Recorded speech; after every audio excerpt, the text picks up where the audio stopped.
I found a little bit of surface rust over there, so just painted with anti-rust paint.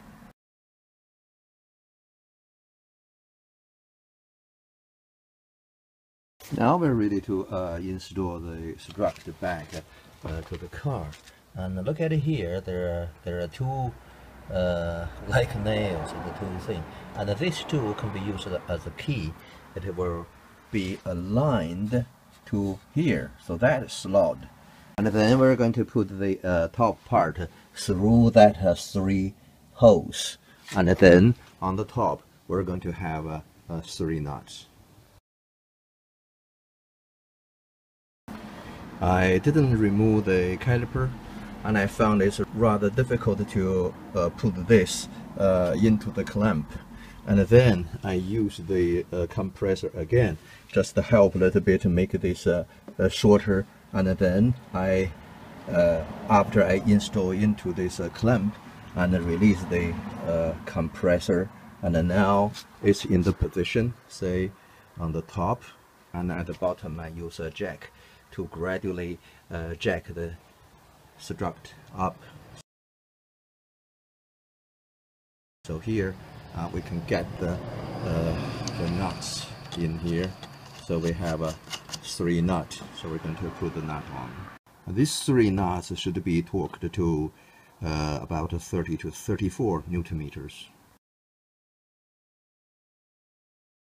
After the top nut torqued, I use the jack to jack this up, and so that I can have this strut fully into the hub carrier.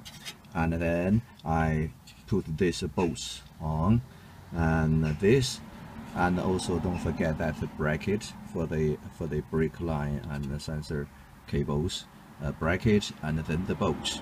This bolt should be torqued to about 75 to 80 Newton meters.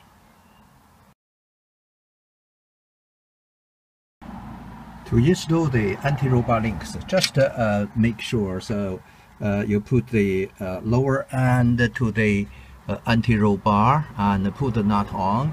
And this one, you just try to make it the same height. If necessary, you can use a jack to jack it up this side or other side. Just make it the similar height and put it on there, and then you put the nut on. And again, when tighten it, you need a spanner behind this, and you need a socket in front of this. To torque the anti-roll bar link bolt, at the back we use a 16mm open end spanner, and at the front we use a 16mm socket, and then we use a torque wrench. We torque it to 60 to 65 Newton meters.